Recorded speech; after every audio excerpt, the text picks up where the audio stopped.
In previous videos, I talked about some of the notable characters of the Royal Hungarian Army, generals who were patriotic and avoided extremist ideologies. Gyula Kádár's story is just as interesting, although he was much less influential.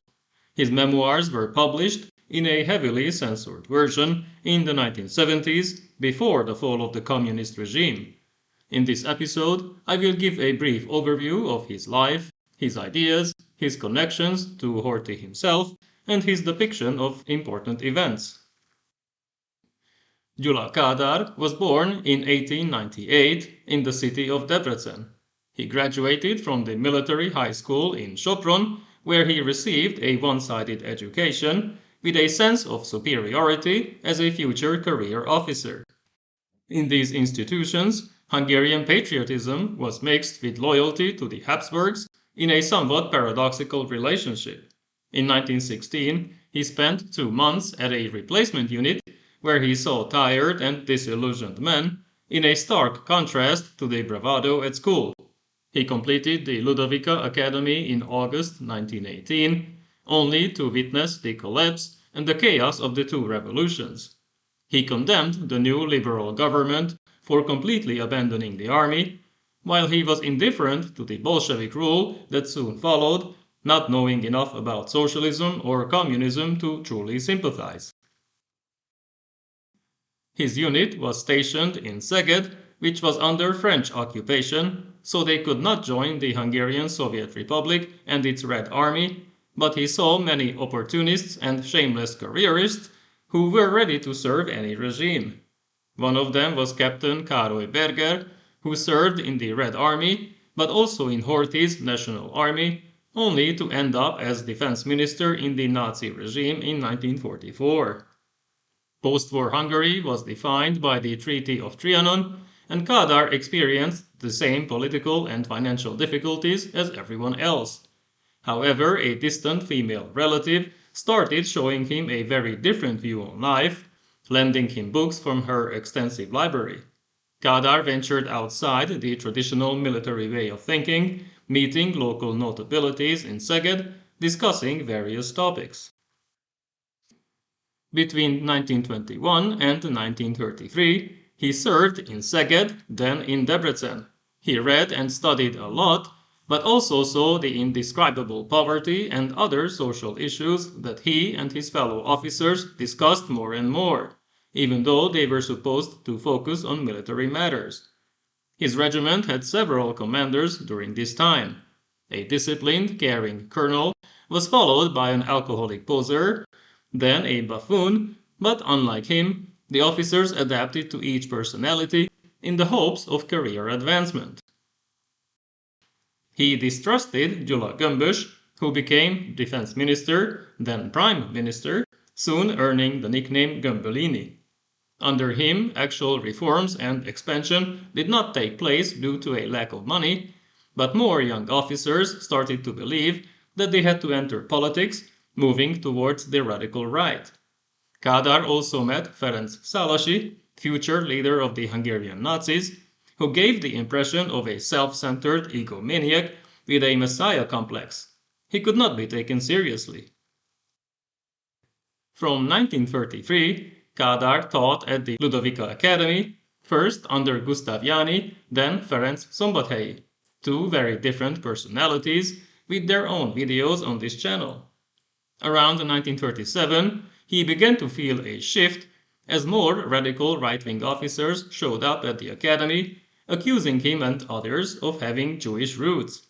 He produced the official documents that invalidated the claims, but the decisive factor was that Szombathelyi defended him. He liked teaching and nurturing young officers, but the radicals became even stronger under the next commander of the academy, Ferenc Farkas, who was strongly pro-German and sympathetic to the Arrow Cross Party. In 1939, Major Kádár was transferred to Pécs to join 4th Corps, which had a strongly right-leaning leadership. He stood his ground, but this time, all officers, including their spouses, had to verify their Christian roots back to the grandparents.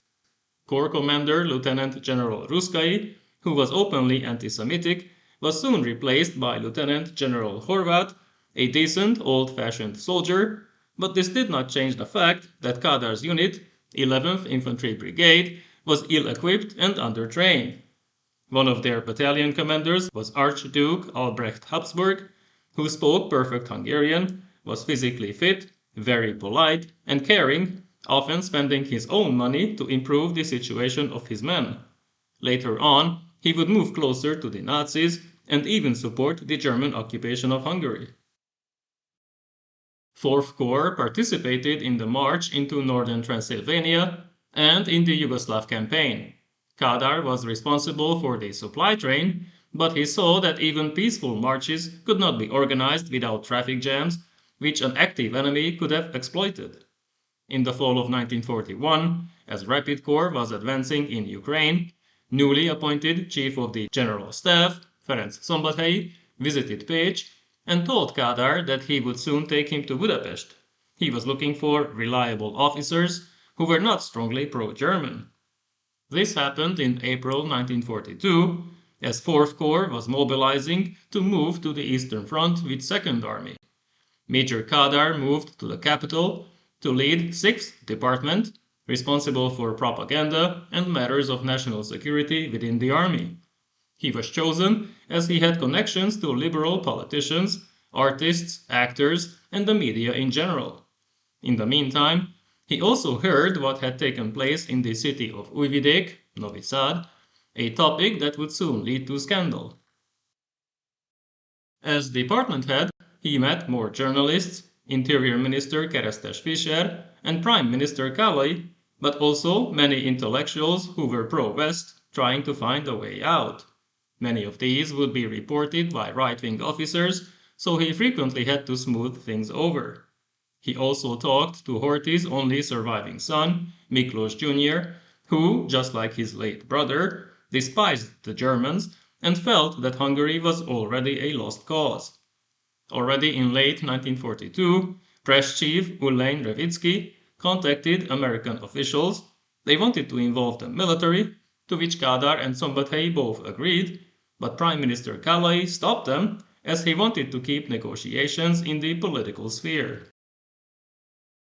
In August 1943, he took over 2nd Department to direct intelligence and counterintelligence efforts with zero experience. Together with Szombathelyi, they made a pact with Ukrainian partisan leaders, sent Otto Hátszegi to Turkey as military attaché to negotiate with the Americans, but he also talked to Regent Horthy, who didn't know how to quit the war, and Abwehr Chief Wilhelm Canaris, who Kádár didn't trust at all. He was against the continuation of the war and felt that the Soviet Union should be approached, which both Kállai and Horthy opposed even after the March 1944 German occupation. Many in the General Staff were pleased when both Kádár and Szombathelyi were arrested by the Germans, but Regent Horthy intervened, so, despite their admissions, they were transferred to Hungarian authorities in June. They were released, then arrested again after Horthy's fall from power. They eventually ended up in Germany with many other Hungarian prisoners, half starving, fearful of last-minute killings. As the end of the war was approaching, many Nazi sympathizers among their former colleagues became friendlier to them. Another round of hypocrisy and shamelessness followed, as these officers tried to convince American officials of their own innocence and goodwill. Kádár wanted to return to Hungary, even though his American captors strongly advised against it. He could not be deterred, but when he arrived in September 1945, he was interrogated and sentenced by a Soviet military tribunal and spent 10 years in prison for his war crimes, quote-unquote. He returned in 1955, only to be arrested by the Hungarians, but then he was released in September 1956. He was to write reports on two of his friends and former officers, Kálmán Kéri and Otto Hátszegi, but as they were all close to each other, they mostly sent positive and useless papers to the secret police. His memoirs were published in 1978, but censorship ensured that the book's tone was supportive of communism and heavily critical of the previous right-wing regime.